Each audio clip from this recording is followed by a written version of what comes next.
All right, well, that's it. We're going to move on to our last topic of the night, which, of course, is the lore corner. Lore corner. Lore corner. Like, I'm going to, like, have to remix, like, the Blues Clues We Just Got a Letter song into We Just Got Some Lore. We Just Got Some Lore. Like, I want, like, a Bife jingle to that.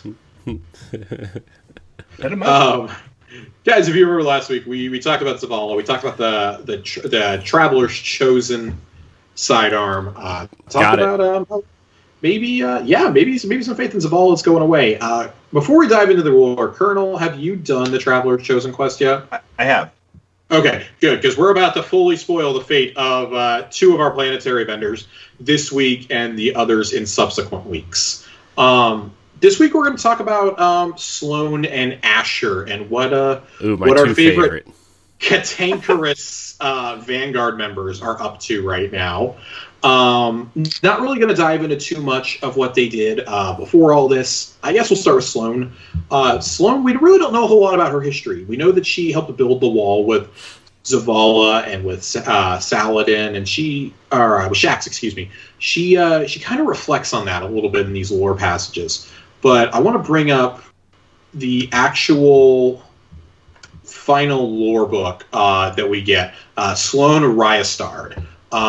It says, as she watched the Guardian ship roar off Titan for the last time, Deputy Commander Sloane went into her office and put on the Golden Age technology she had claimed from the Hive. This, of course, is a mission as part of the Traveler's Chosen quest line that you do. She doesn't understand the language as she puts her head into a hood, but she chooses the green for yes option.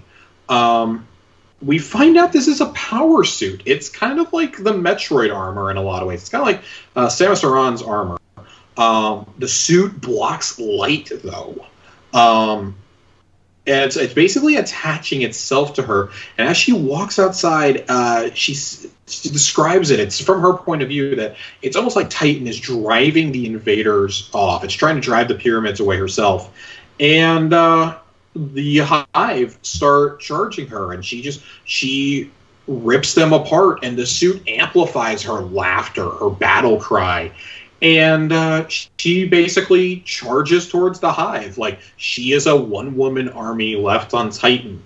Out of any of the Vanguard members that get left behind, because spoiler alert, Sloane, Asher, and Vance all get left behind. Sloane is easily like the only one that could have feasibly survived us leaving her there. And I've been pretty clear about my feelings on DCV. I don't think it's going to be for longer than a year. I do think we're going to go back to Titan during Witch Queen. And I think we're going to go back to Titan and go back to the Dreadnought, personally.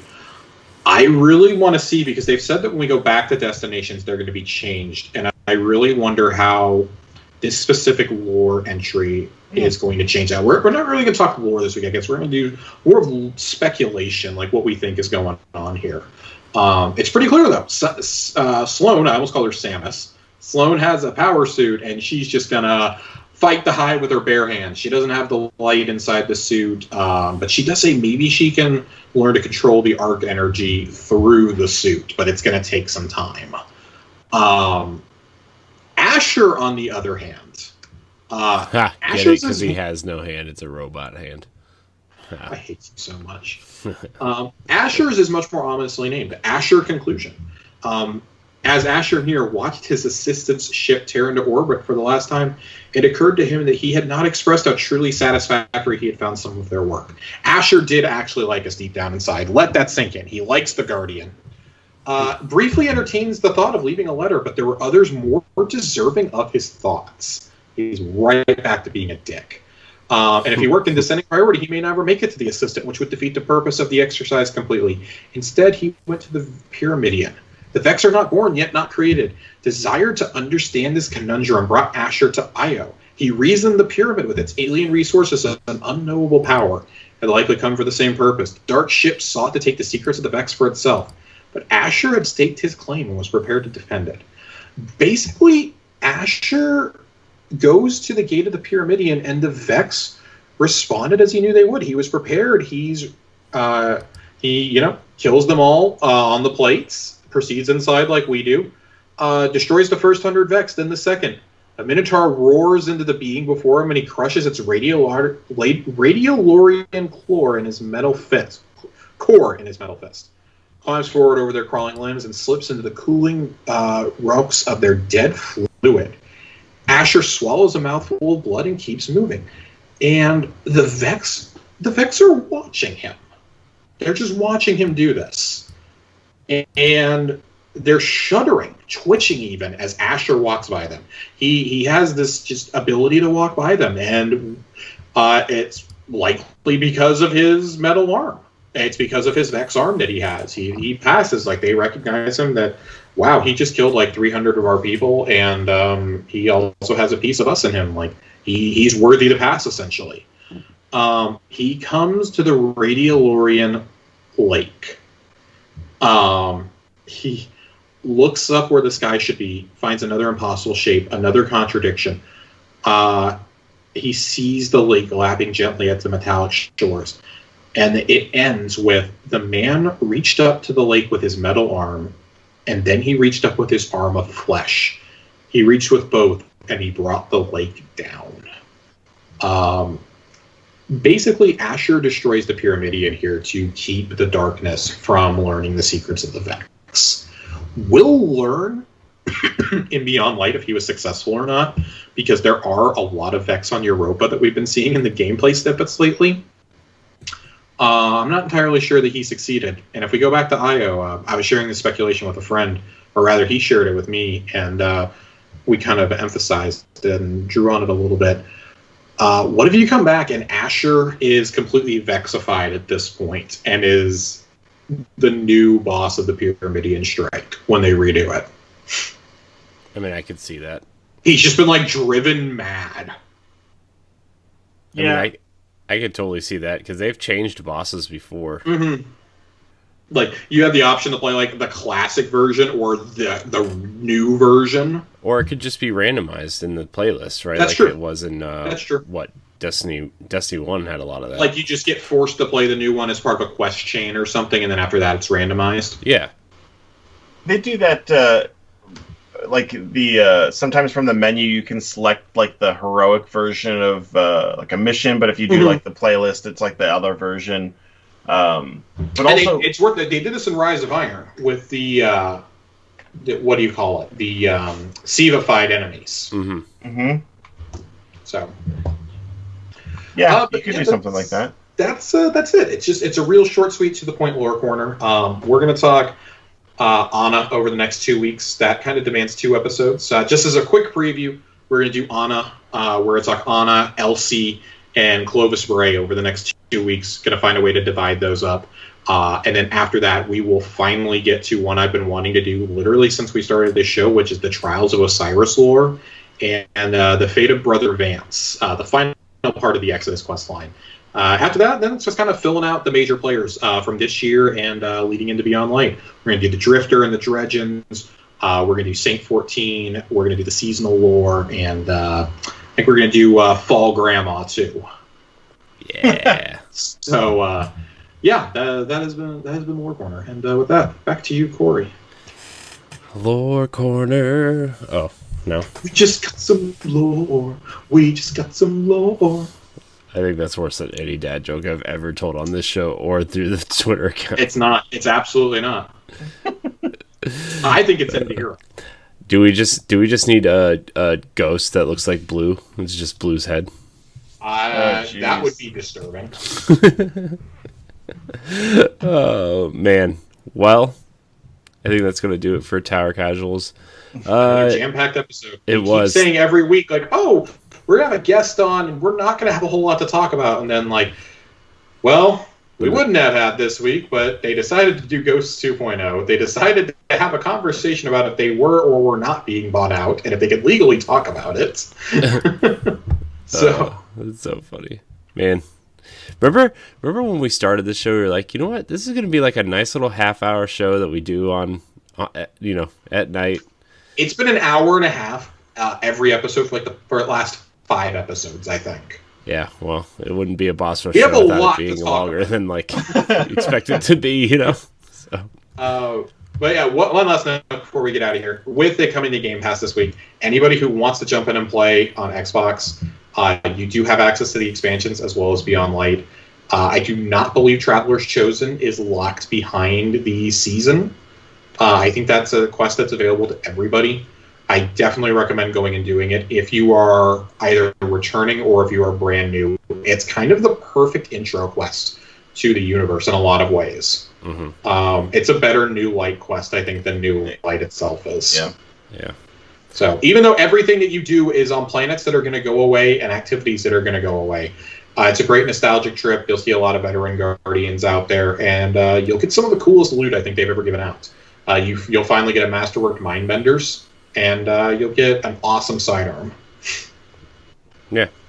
And Malicious Birthright if you do the first half. So, I mean, I know we don't want to keep the show going any longer, but I wonder what New Light's going to turn into once. I think that's, frankly, one of the biggest questions remaining at this point. Outside of Transmog, what the hell is going to happen to New Light? Because we know they said they wanted to streamline the experience, and that's part of why the Cosmodrome is coming back, but man, I don't know how that's going to work, especially since we're like 99.9% sure that Uldren is going to be the vendor in the Cosmodrome now. Yeah. Just like, how do you do that? Like, no, wait, you can't talk to this guy. You haven't played Forsaken yet. Yeah. You're going to kill him. Yeah. So, his resurrection cutscene's going to be out of here now because Black Armor is gone. It's going to be weird. Yeah.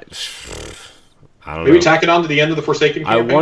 I wonder if they'll do like some sort of like the way that Mass Effect did it with Mass Effect like 2 if you didn't play Mass Effect 1. Not that you're going to make choices or anything, but they're just going to have some sort of like intro story. Here's what happened, here's what you missed, here's what's going on. Yeah. Yeah, I'm not sure. I'm really curious to see though, and I'm fully willing to delete a Guardian so I can play through the actual New Light experience now, and not the crappy one that's in there now where I have to go play matches of Crucible and Gambit before I can pick up the first bounties. Then I have to go back to Crucible or Gambit, and then I can finally come back and get my weeklies. I just played through New Light with a buddy of mine, and it's a little painful because I can't. Also, like me having played through everything, and like mm-hmm. I can't guide him because I don't know what things he can do and what he can't do, and what's lit up on his screen and what's not. Mm-hmm. And like he can join me for most things, but it's just like we're not making like progress for him. And as a new Light, I would say New Light user, New Light person, like you don't know what to pick, so you need someone to be like, oh, pick this thing. We'll go do this right now, but you can't do that. It's just it's missing components. It feels. Mm-hmm. Yeah. Or be extremely guided. It needs to be like, hey, you just need to play through this thing, and then you can do everything. That's part of my reason. Like, I go, it's cool to bring the Cosmodrome back, but if you're going to bring all that back and you're going to say like, hey, this is New Light, I do think this is them gearing up for saying once we go next gen, like, congratulations, we've been able to compress the file size so much. Like, especially with the news that the Series S is going to have file sizes that are like 30% the size of Series X.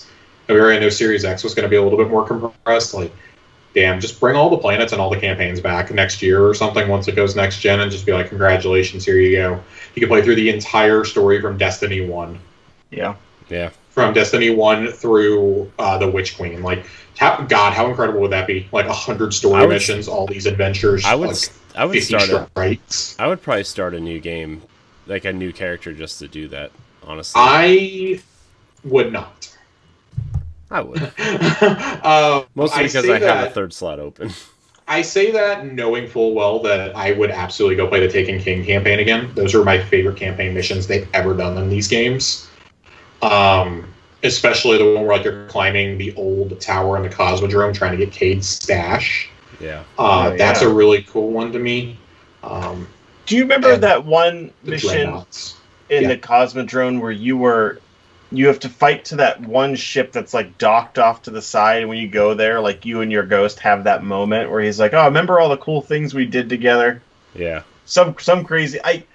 I want more things like that at the end of seasons. I want that, and I really selfishly want the Gjallarhorn quest line back because you have to go to Bannerfall and craft it in this like crucible arena, and you're being attacked by all these fallen while you're gathering parts for a gun and trying to get extracted. And then when you actually go to the place in the Cosmodrome, it's an area where you've never been, obviously, and you're having to like assassinate everybody on the way, like all gillied up style. It is balls hard to defend the point while Gjallarhorn's being made, but once you do it, you have unlimited ammo in that gun to kill all the walkers they drop. Like that is one of the defining moments of the game for me. It was like, that's where it was like, okay, they did this for the memes, and I love them for it. Yeah, they had fun with it. You could tell this is so great. Like, give give me more exotic quests like this. Mm-hmm. If I'm going to be handed an exotic weapon, like, yes, give me that moment where I can not only like have to like work for it a little bit, but give me that moment where it's like, hey, this weapon has this thing, like go to town, really try it out. Oh, you are a space god, act like one. Cripes. What's in the tribute hall, the exotic that we got there? Bad Juju. That was a great quest. Mm-hmm. It's very similar, reminiscent. I mean, and everybody, of course, likes Whisper. They like Outbreak. Whisper's great. We know that those cost extra money to make. So I'm kind of hoping that's where some of this Game Pass money is going, is towards things like that and more dungeons. But let me find a way to let me pay you for that content specifically, and then make that content, and I will pay you. I will give you this money for things like that if you can find a way to get me to pay you for that.